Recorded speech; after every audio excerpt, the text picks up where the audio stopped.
Okay, so let's get into our first speaker of the day. We are kicking off day 3 with an FITC veteran who is based in Toronto and who has close to 2 decades of design and UX experience under his belt. He's created education programs for new and seasoned design teams looking to level up their skills.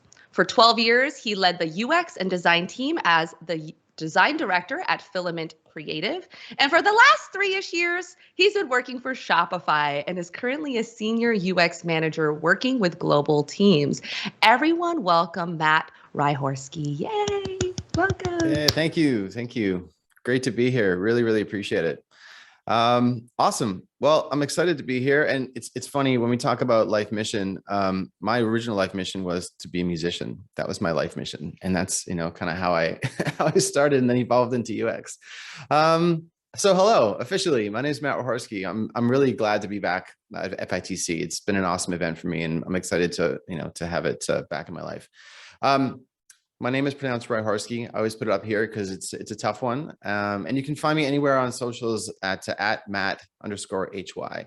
And the HY is an interesting thing because I used to be called Matt York when I was doing music. And that picture in the top right there is one of my dreamy/cringy press photos from when I was doing music. And so Matt Hryhorsky is my name for real. So let's see here. There we go. I live in Prince Edward County, which is about 2 hours east of Toronto. And I've been here for the last 6 months. It's a kind of new life for me and my family, which has been exciting. I live with these wild and wonderful people. And, they say with design, a lot of designers follow the same progression. They go, junior designer, senior designer, staff designer, and then woodworker, or like something with your hands. My best life right now is my lumberjack life. And so I'm cutting a lot of firewood these days. So I guess I'm a cliche in some ways when it comes to the woodworking trajectory. So what am I doing professionally? Like Alicia said, I lead UX for a product called Shopify Shipping. And Shopify does all kinds of stuff, but shipping is a pretty important part of our merchant journey. And so I'm really fortunate and excited to be leading our teams for our Shopify shipping product. I started in international growth. Originally, I joined Shopify to help find product market fit in France and Germany and Japan and all kinds of countries around the world. But a lot of the problems that we were solving were actually shipping problems. And so I naturally gravitated into the shipping space. And so I've been here for a little while, for the last year, which has been really exciting. So today I'm going to talk about push, pull, and hold. It's a bit of a cryptic title for my talk, but really it's a framework that I've been using at Shopify to help kind of make really good decisions around product design and how we make smart trade-offs for the things that we're shipping. In a nutshell, though, what it really is just making smart experience trade-offs without blowing shit up. And we're going to talk a bit more about what that means throughout the rest of this talk. So the first thing I want to talk about is the quality bar. And this may be a concept that's really familiar to a lot of you, but at Shopify, we talk about the quality bar being kind of this minimum baseline. I'll throw it up here. The minimum baseline kind of level of experience that we should maintain and improve over time. So I'm sure you've all heard the term raising the bar. And if you hadn't, it's a pretty popular term when we talk about, raising the quality of something. But for us, it's kind of like the quality floor is what we're looking at. And we always want to be raising that floor because we know the ceiling is endless and limitless. And so we want to be raising that minimum baseline all the time. So this also translates or relates to this other concept that I'm sure you've heard about, which is good and fast and cheap. And typically what we're asked to do is pick 2 of those, good and cheap, fast and cheap. You can't have them all, but I'm going to challenge that today because I think you can. I think you can be really greedy. So let's walk through some of my history, my career. In my early agency days, I was a freelance designer first. And back then, things were fast and things were cheap. I turned things around really quickly because that's what I thought my clients wanted. And I would do them for cheap because I didn't know my own worth as a designer. True story. So things were fast and cheap, but I would argue they weren't very good. I was just starting out, things weren't super high quality. I didn't really have great taste. There was lots of things to still learn. As I progressed in my craft, and I joined Filament, which is, 15 years ago now, things matured a lot. My craft matured, my team matured, our company matured, and we became known for things that were really good and fast in a relative sense. And I'll explain that in a second, but they certainly weren't cheap. We charged quite a bit for the work that we did because we did good work and we did it in the time that our clients needed. Now, back in agency days, the way that I would frame the quality of my work or what was necessary was pixel perfection.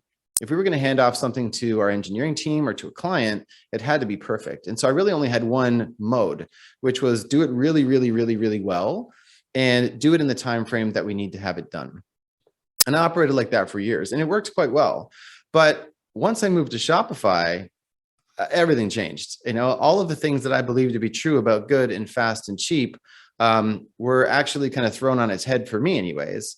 And so I want to open up this idea that you can have it all. You know, when we ship product at Shopify, we have this combination of good and fast and cheap.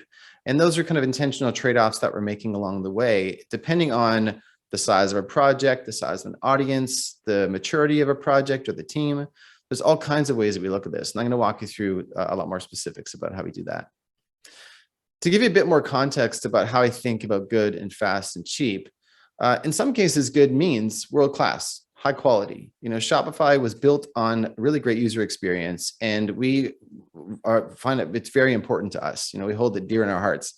And so world-class high quality is what we're always aiming for. But sometimes when we ship product out the door, it's got to be good enough. You know, good can just mean it's enough to get us out the door, to learn, and to move quickly. So good is a sliding scale depending on what you're trying to achieve. Fast could be a week, could be a cycle. For us is 6 weeks, could be a quarter, could be a year, could be 2. It really depends on the scale of the work and, again, what we're trying to achieve. And then cheap is fairly standard across the board. Are you saving money? Are you spending money? Are you putting in effort? Are you saving a bunch of time by removing scope or not having to do certain things? So cheap is another dimension that we look at for sure. And throughout the course of a project, like I mentioned, you can use combinations of all three of these things. You know, when we first put something out the door, it might be, fast and cheap, but it may not necessarily be super high fidelity or have all of the features that we need to achieve our green path, which is kind of the ideal state that we want to go towards when we're shipping products. So throughout the course of a project, it can be a mixture of all of these things. And to us, these are intentional trade-offs. It's not as if we're saying, oh, well, we don't have time, let's just do it, or let's just ship it. These are strategic, intentional decisions that we make by looking at the different criteria and the variables and the levers that we have at our disposal in order to ship the right thing at the right time in the right way. And the question that I've learned to ask a lot of my team, and that my former lead, Monica, who now leads half of UX at Shopify, is what are we optimizing for? And it is a question that first kind of took me aback when I joined Shopify, and I originally didn't have a good answer for it. But now it's a question I ask all the time. And I want you to walk away with this question today as well, is to ask yourselves and your teams, like, what are you optimizing for? And I'll walk you through that. When we talk about optimizations, when we are thinking about what it is that we want to learn or what the outcome is of this project, what we're doing is we're building momentum, and we're also maintaining a strong quality bar. Now, you might think, well, how do we maintain a strong quality bar if we're shipping things fast? Well, I think you can, and I think we have. And I'm going to talk through a bit of how we do that. Now, here's a great tweet that Brandon Chu, who's an amazing VP of product at Shopify, tweeted just a little while ago. And he talks about this operating principle called swinging the pendulum.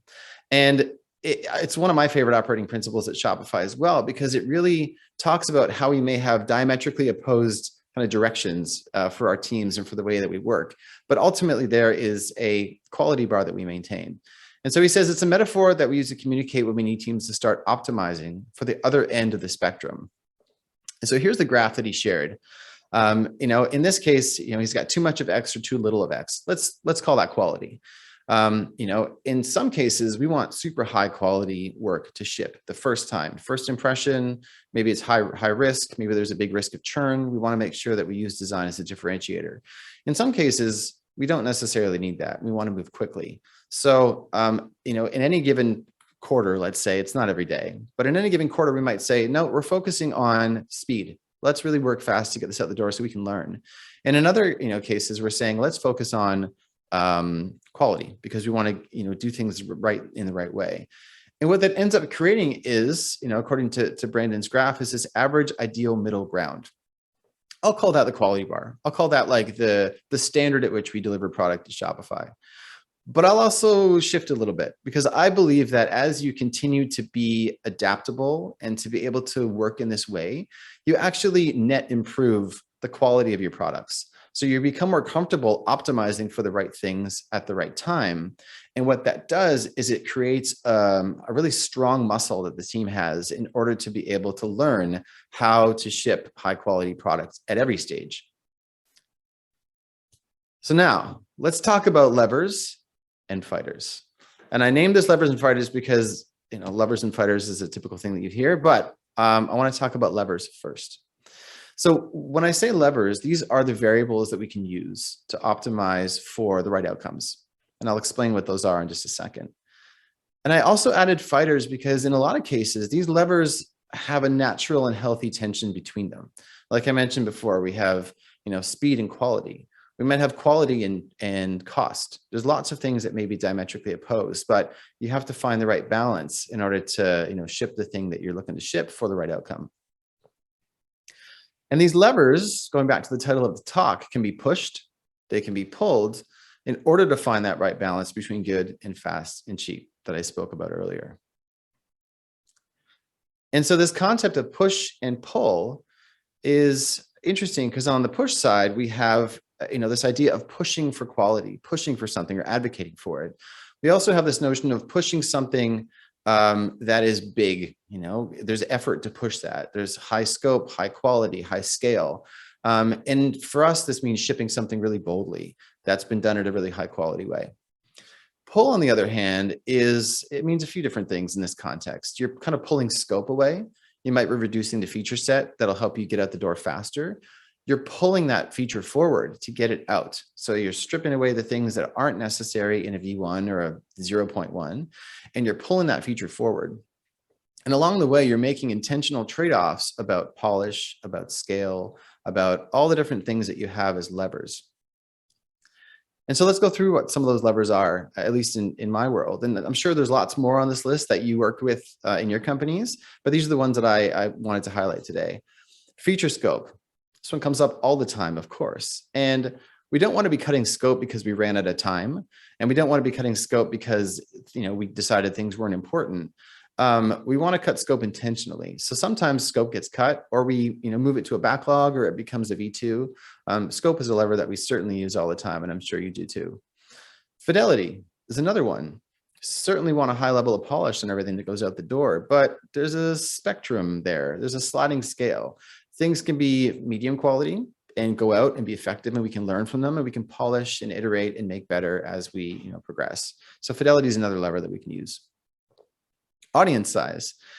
We can ship something to 5 merchants, 50 merchants, 500, 500,000, 5 million. Like it really depends on what it is that you're optimizing for, which is what I mentioned before. So we have that sizing at our disposal to ship things out. Customer segment. We have merchants at Shopify that ship 5 packages a week. We have merchants that ship 500 packages a week. And so where along that, sort of customer segmentation are we focused? And sometimes we focus on everybody. Sometimes we focus on a very small segment because that's the segment that we see an opportunity in or that we want to learn from. And so we can use that segmentation to our advantage. Sorry, the next one is geography. So Shopify operates in 175 countries right now in 21 different languages. And we are in a position where we can say, well, we want to ship this to all of Europe, let's say. But we're going to start with France. We're going to start with the UK because it's an English-speaking country. There's levers in geography as well, which makes it really flexible for us to figure out how to ship the right thing. Language is another one. Shopify was born in Canada, and predominantly it was an English platform at first. Now it's become much more than that, but we can choose to ship something in the US or in Canada or in the UK or in Australia. And learn a lot from that before we move to other languages. Similarly, we might start in a different language and then use that to drive learnings and innovation back into our English-speaking parts of the platform.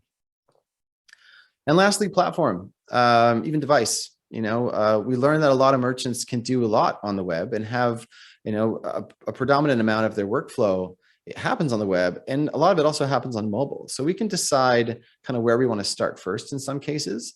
And I'm all for parity between mobile and desktop, but at the same time, there are certain tasks, let's say, in your warehouse, or you're printing 50 shipping labels at a time, that you're not going to do generally from your mobile device. So we can prioritize a platform, which gives us more levers to play with. And so there's also things that are non-negotiable, that are just not levers. So things like accessibility, translation, and our underlying UX principles that we hold dear are just not levers at all. So you can't be like, well, let's do a little bit of accessibility and we'll get it out the door. That doesn't work. We can't do that. Same with translation. It's like, well, we'll just leave a little bit of English in there. That's fine. We don't want to do that. So there are certain levers that are just non-negotiables. And it's important for you and your teams to decide what are the non-negotiables for you. And that's at the company level, that's at the team level, that's at the individual level. You yourself have to have this barometer of like, what is a non-negotiable for design or for UX, and stick to it. Make sure that you have strong opinions about that. And so in addition to these levers, I kind of look at it at these four considerations, sorry. There's outcome, which I spoke about before, like what are you optimizing for? There's risk. How risky is this project or this idea or this, the way that we're shipping this particular piece of work? Reversibility. This is a topic that comes up a lot at Shopify, which I really love. It's like, well, can we undo it? Can we revert? Is this a two-way door? And if it is, then we're a lot less concerned about the risk. We can undo it if something goes wrong, and we still kind of manage that risk, but generally reversibility is talked about a lot. And then opportunity. Are we first to market? Are we second to market? Is this a big differentiator for Shopify in a particular place? And if it is, then we would treat it a little bit differently than if it was something that we were kind of iterating on that was already in market.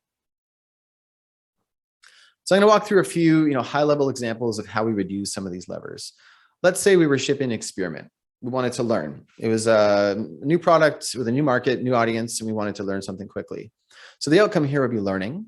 And when we think about our levers like fidelity, audience size, scope, and market, in this case, we could go fairly low fidelity. This might be a really quick V1 that we want to put in front of a few people to understand how it works. Or we might ship something low fidelity to see how it plays out in the market.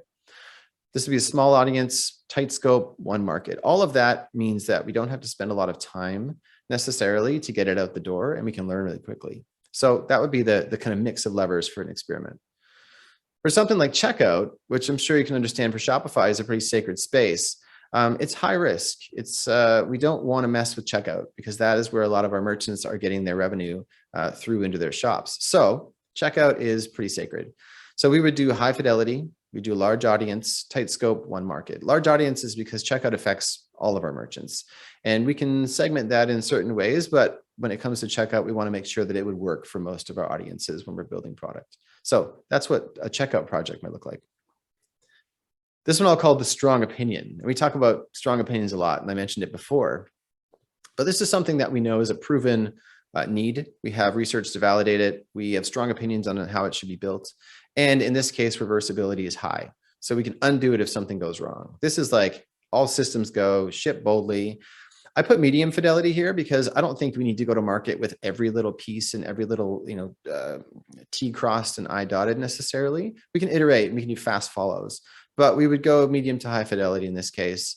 We go to all segments, we go large audience, we go global. Because of that strong opinion, because the reversibility is high, we can be a lot more bold or risky, I guess, in that case.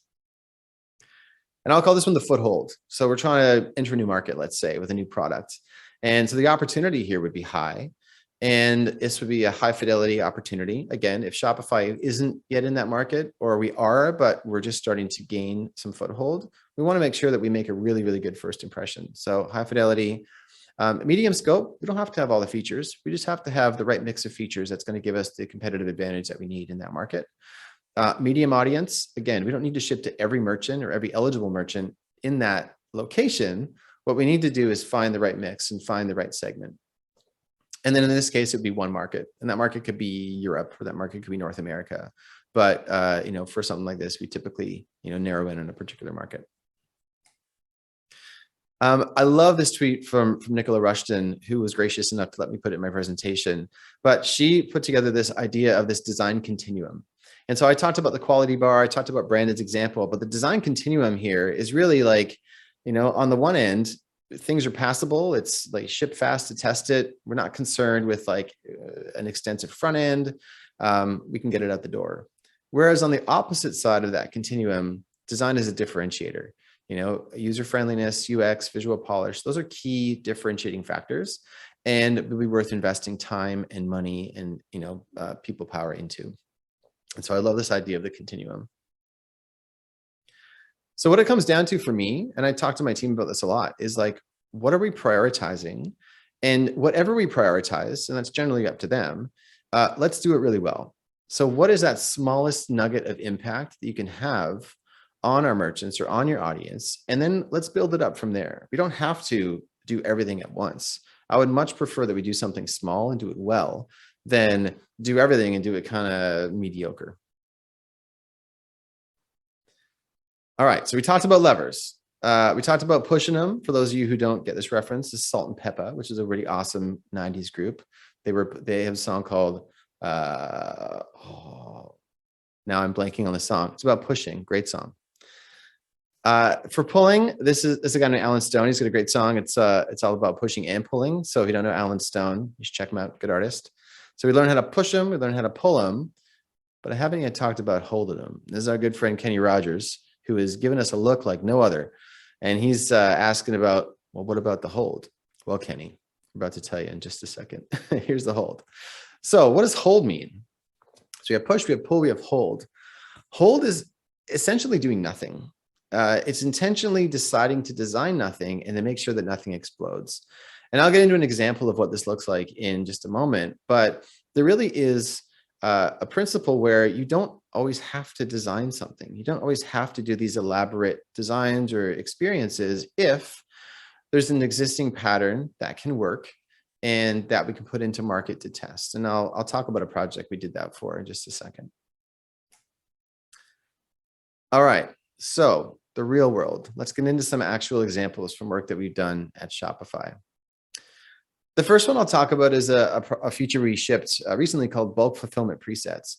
And what the opportunity was here is right now in the Shopify admin, you can do bulk fulfillment. So if I'm shipping 50 packages at a time, I can go in, I can select all those orders, I can, you know, create shipping labels, and then I can print and manage those shipping labels in bulk.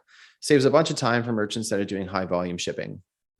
The challenge was our orders team had shipped this amazing feature, but there wasn't the ability to add presets. So if I had a specific weight, a specific mail class, you know, insurance value, etc., I couldn't easily apply it when I was going through this workflow. And so what we did is we created presets. Now, we knew they were a validated need. We had known that we wanted to build these. So it wasn't a high risk project and there wasn't a lot of unknowns. So we weren't necessarily optimizing for learning. What we were doing in this case is we were optimizing for a wide release. And so I call this a push project because we knew that it was going to go wide. And to me, that also was an indicator that we needed it to be fairly high quality because it was going wide out the door. And it was going to every Shopify shipping market at the time. And so presets, when I look at the levers that we used, you know, we had high fidelity, we had our audience, which was North America and actually also included Australia. And then our UX scope was medium. Now, we chose medium in this case because we still wanted to move quickly. We did have a deadline to get this out the door, but we didn't need to ship every single feature. And for example, you know, keyboard shortcuts, so being able to apply a preset with a keyboard shortcut was something on our roadmap, but we decided to cut that out for release because it wasn't worth the effort and the time involved to do those keyboard shortcuts to get this feature out the door. We already have quite a few keyboard shortcuts in Shopify. So to map those and map them to the browser and map them to this feature is totally doable, but it was just too much effort and time for us when we're pushing this feature out the door. So those are some of the levers we used in our bulk fulfillment preset work. Moving on to Shopify Shipping UK. So I mentioned we have Shopify Shipping in North America and Australia, and we've recently launched it in the UK. And so what we were looking at in this case was a way to scale this product. And we chose UK. It was an English-speaking market. We had great indicators of, from merchants there that it was a need. And so what we did was in this case, we're optimizing for speed because we had already existing patterns for Shopify Shipping, but we were including new carriers, we were including new mail services. And I call this one a pull and a hold because we held from a UX perspective because there wasn't a lot to net new design. We injected the data for our carrier services and for the information that needed to be there from a UK perspective, but there wasn't much to redo. So it was more of a QA exercise than it was a design exercise. And then I call it a pull because, when we went out the door with this, initially, we only sent it out to a handful of merchants because we wanted to really move quickly. And we hand selected a few merchants to try this with. So that helped us to speed up significantly. So the levers we used on this one were sort of medium fidelity. I call it medium because there was lots of things that we could have fixed. And that plays into the scope down below as well. There was, things with the label purchase and printing flow that we knew we wanted to fix and make better, but we decided not to do that for this project because it wasn't the right time and because we were optimizing for speed. Had we layered in all of those additional kind of fidelity pieces of work or additional scope, it would have slowed us down. And so that wouldn't have been in line with the outcome we were looking for. So that was, kind of where we focused in terms of the levers. Our audience, like I mentioned, was tiny. We had a few handful of merchants before we scaled it up to a larger audience. And the language was English. So having it in the English language meant that we already had a proven layout, a proven kind of experience for English speaking users. And we didn't have to go through the rigor of testing for additional languages in this particular market.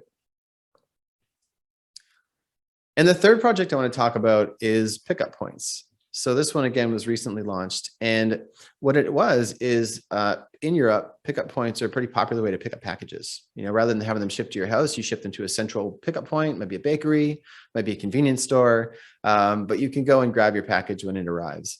And we didn't have a way to natively include this in our checkout. And that was hard to do for our partners and for merchants to customize because, again, checkout is pretty sacred. So you have some permissions, but you can't necessarily build big modules and features into checkout like this. And so for us, this was an opportunity to build something really high quality. And it was also going to be a big differentiator for how Shopify was viewed in Europe, specifically in France. So this was a push project. We were optimizing for quality, for an excellent user experience on checkout. Because every little moment or piece of friction on checkout really counts. So we wanted to make sure that it was great. And because it was a new pattern, it had lots of visibility across the org, and it was going to be shown to a lot of our merchants and their buyers. So important for us to get it right out the door. So we had an extremely high quality bar for this one. And shout out to the team that worked on this project, across shipping and across orders and all different places. We're really excited about this one. The levers here, like I mentioned, high fidelity. The risk in this case was quite high. So that's one of those considerations I spoke about before. And in this case, the UX scope was quite large. So we were going out to quite a few merchants in a particular market. So we wanted to make sure that we had a lot of the features that were required and expected and necessary to make this successful. All right, let's do a quick recap. I spoke about the quality bar. Again, good, fast, cheap. You can have a good mix. It doesn't have to just be two. I think you can decide with your teams and with your other UXers, what is important at any given time and use that to your advantage. Next, we talked about levers. So what are the levers that you have in your organization or in your team, and how are you mixing those to find an optimal way to get the outcome you desire? And lastly, we have this concept of push and pull and hold, pushing for quality, pulling scope away, pulling a feature forward, and in some cases just doing nothing at all and watching and waiting to make sure nothing blows up. So the question I'll leave you with today is, well, what are you optimizing for? So it's a great question to bring back to your teams and to think about when you're embarking on your next project. Thanks so much. Appreciate it. Yay. Thanks, Matt, for that great presentation. I was writing all these little notes down for myself, thinking about how I can apply this to many different aspects, not even just within design. So I'm really appreciative of that. Now we can pull in some questions from the audience. Feel free to put your questions now in the Q&A pod. We've got a question from Virgil. So it says, with your product owners and work teams that have the final decision on what levers get pushed and pulled, what advice do you have on getting those decision conversations? So how do you decide on which levers are going to be pushed and pulled, and who makes those decisions? Yeah, great question. So at Shopify, we work in multi-factors. And really, so when I'm on my team, I have a counterpart in product, I have one in engineering, one in data, and one in marketing. And so as a team, it's our responsibility to discuss those levers. And I might come to the table with the quality lever, it's my bias for sure.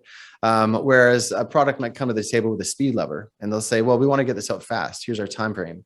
And so, the working relationships that we have, and also the context that we have around like the product itself, our audience, what we're trying to achieve, helps to have those conversations and make those really smart trade-offs. We all align to a North Star goal. So it might be a metric that we're trying to hit, or it might be some outcome that we all agree is important. And that becomes a really easy way to have that conversation. When I was in agency world, you look at a persona back then and you would say, well, this is our audience. This is how we make decisions. Is it in service of them? Similarly for us, is it in service of our end goal? And it makes it really easy to kind of negotiate between those different levers to find the right mix that's going to help achieve what you're looking to achieve. I personally want to know. Yeah, that's great. I personally want to know, like, what is, because these for me are really challenging conversations. And I want to know maybe if you have any examples of some of the more challenging push and pull conversations you had or decisions you've had to make. Because sometimes when we see things afterwards, right, we see it on a slide, we see it on a presentation, reflecting back on it, it's like, okay, it all makes sense, this story. But in the moment, there's like, oh man, like this is really tough for us. Do you have any of those that you can share? Yeah, like a million for sure. It happens all the time.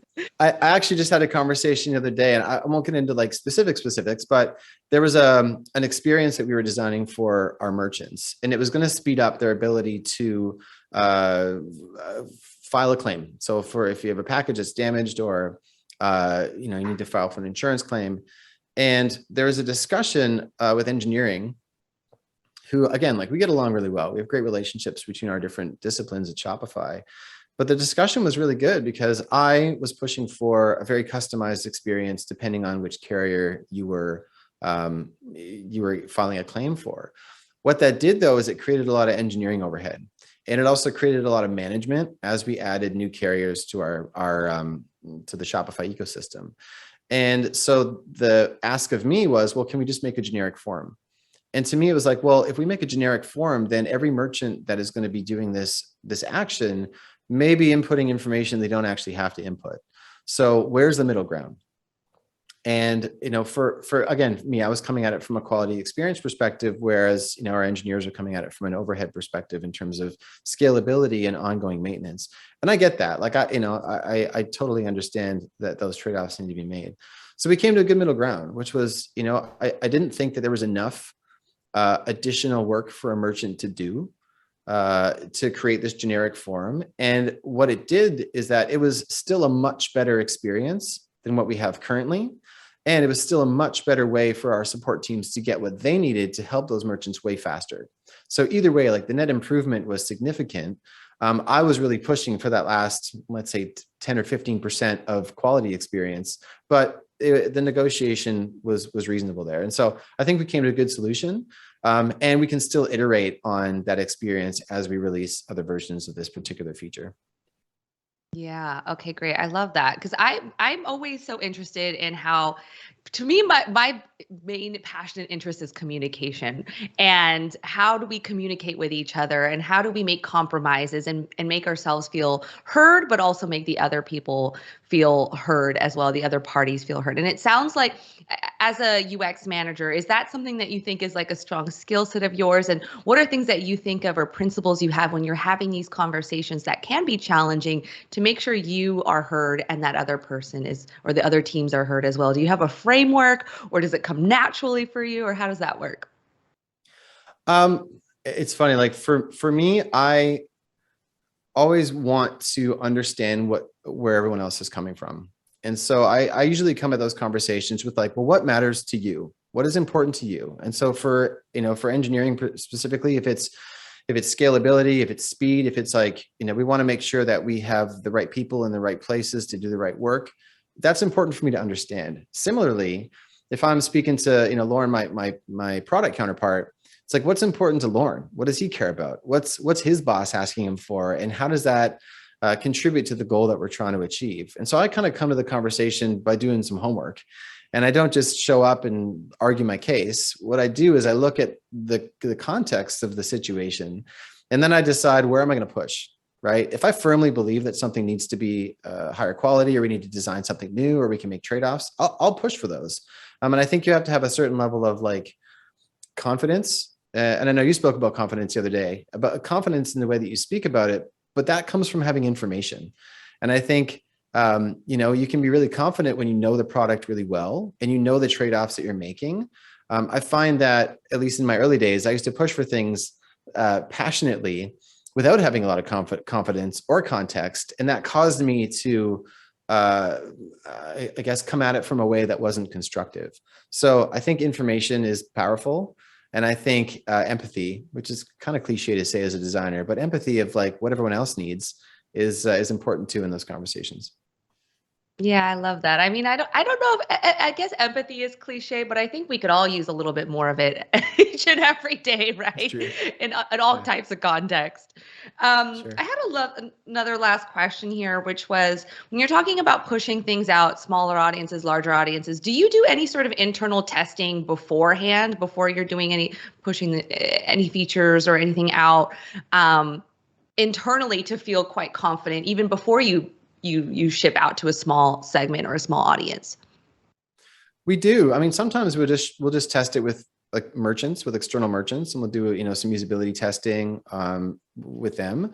But we're really fortunate that there's a lot of people at Shopify that are actually Shopify merchants, and so they have their Oh, own stores. Some of them are quite successful, and so sometimes we can pull them in and say, "Look, if you were shipping 30 packages to Germany, how would this feel?" And they'd be like, "Oh no, that's not going to work." And so we can use them as a bit of a barometer. Now, obviously, they're biased because they work at Shopify, so we don't want to, leverage them only for our research and testing. But it is a good way to do a quick gut check internally, and then we mhm. also pair that with some merchant testing as well. Now I have to ask a little bit more about that. So you're saying people who were merchants are now working at Shopify. What are, what role are they playing, and how does that work? How do they go from being a merchant to actually working at Shopify? Yeah, well, what's wild is that there's actually people that it's the reverse. People that work at Shopify are now also merchants. And so they, it's their side job or their side hustle. Sometimes they, have a store with their partner. There's all kinds of ways. And we encourage that at Shopify. It's like, if you are a merchant, you're actually in our software a lot more, or presumably a lot more than some of our employees are. So you have a lot of really great contextual inside information, and we really encourage that. You want to start a business, do it. We offer kind of perks for that if you want to start your own business inside Shopify. Ah, cool. So you get that discount. Yeah, A there's a two for benefit. There's one. a benefit to that for us too, right? That's amazing. That's great to hear. I love seeing kind of the people using it also become the user as well, and or sorry, the employees also becoming the user and being able to see it from all those different perspectives. That's not always happening. So that's great. I think those are all of our questions. I'm so grateful for this talk and just your general candor. I really loved how you began your presentation and how you really shared aspects of yourself. So I just really appreciate it. Thanks everyone for applying your great comments in the chat. We had a lot of love in the chat for you.